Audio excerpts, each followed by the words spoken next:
Allez, c'est parti. On plonge aujourd'hui au cœur de ce décryptage pour explorer un monde vraiment fascinant et étonnamment tactile, celui de la symétrie géométrique. C'est typiquement le genre de concept qu'on croise littéralement tous les jours, la plupart du temps sans même s'en rendre compte, non? Et pourtant, ça obéit à des règles mathématiques d'une précision absolument redoutable. Alors, pour démarrer, faisons un petit test visuel. Regardons ces deux lapins, dessinés de manière parfaitement identique et placés côte à côte. Est-ce qu'ils font preuve d'une vraie symétrie?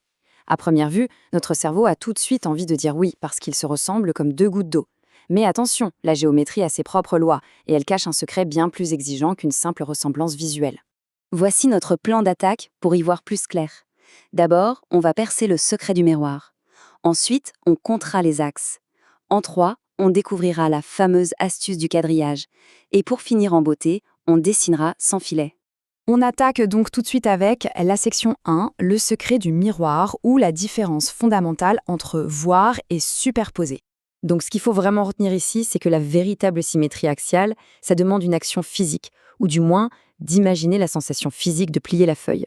La définition formelle nous dit que les figures sont identiques en miroir, d'accord, mais le test ultime, le vrai juge de paix, c'est le pliage le long de cet axe central. Il faut impérativement que les formes se superposent à la perfection. S'il n'y a pas cette superposition absolue, il n'y a pas de symétrie.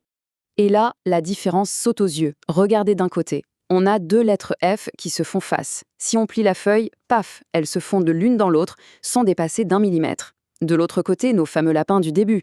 Ils ont l'air identiques, c'est sûr, mais si on plie la feuille et qu'on regarde par transparence contre une fenêtre, c'est la trahison. Ils ratent complètement le test de la superposition. Leurs nez ne se touchent pas, ils regardent tous les deux dans la même direction, donc, spoiler alerte, ce n'est absolument pas une symétrie axiale. En fait, la symétrie parfaite est complètement intransigeante. Elle exige une distance rigoureusement identique de chaque côté de l'axe central. Zéro marge d'erreur. Si la ligne de symétrie est décalée d'un tout petit millimètre, le pliage va instantanément révéler le défaut et ruiner tout espoir de superposition parfaite. Ce qui nous amène à la section 2, compter les axes, ou comment repérer la symétrie dans la nature et autour de nous. Prenons un élément organique, comme un papillon, ou même un simple visage souriant.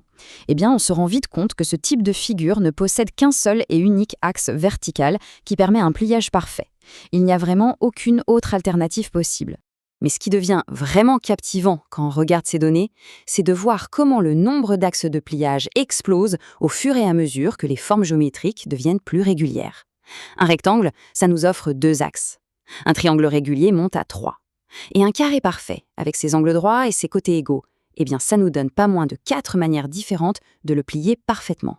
Et si on pousse l'analyse un peu plus loin, la hiérarchie est encore plus fascinante. Regardez cette étoile, qui est super uniforme. Elle domine largement le classement avec 5 axes de symétrie distincts. Le losange classique, lui, s'arrête à 2, et la petite goutte d'eau, qui est pourtant très esthétique, est coincée avec un seul et unique axe possible. Passons maintenant à la pratique avec la section 3, l'astuce du quadrillage. Comment utiliser les carreaux pour recréer facilement la symétrie? Alors là, c'est magique, parce qu'une simple feuille de papier quadrillé rend cette opération incroyablement facile. Fini le miroir abstrait, ça devient un petit jeu de comptage tout bête. La méthode est imparable, on repère les points clés de notre figure d'origine, on compte combien de carreaux nous séparent de l'axe central, et on compte exactement le même nombre de carreaux de l'autre côté. Ensuite, on n'a plus qu'à relier les nouveaux points. Honnêtement, c'est une recette mathématique totalement infaillible.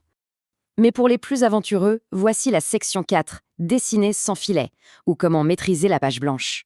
Parce que oui, le vrai défi, le boss final, c'est de tracer une symétrie mathématique parfaite sur une page totalement vierge.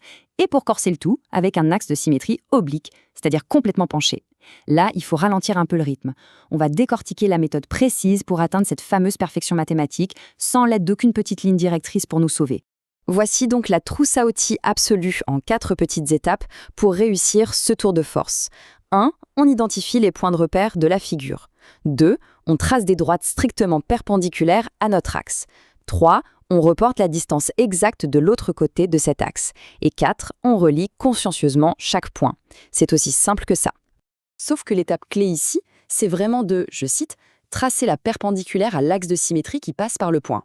Et ça repose entièrement sur l'angle strict, rigide et totalement non négociable du Necker. Sans cet outil de précision, impossible de garantir que la réflexion ne va pas être complètement déformée. L'angle droit, c'est vraiment le garant absolu d'un reflet parfait. Et enfin, pour reporter cette fameuse distance sur notre perpendiculaire, on a 2 options bien tactiles. Soit le compas, qui est super pour répliquer des arcs avec une précision mécanique redoutable, soit la bonne vieille règle graduée, si on préfère s'appuyer sur des chiffres précis.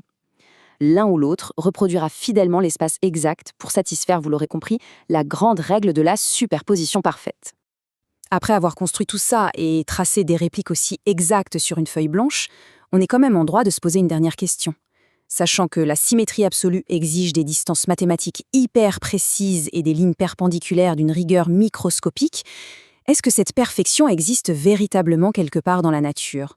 Ou bien est-ce que ce n'est au final qu'une merveilleuse illusion créée par l'esprit humain pour mettre de l'ordre dans le chaos? Voilà une pensée fascinante à garder en tête la prochaine fois qu'un simple papillon croisera votre chemin.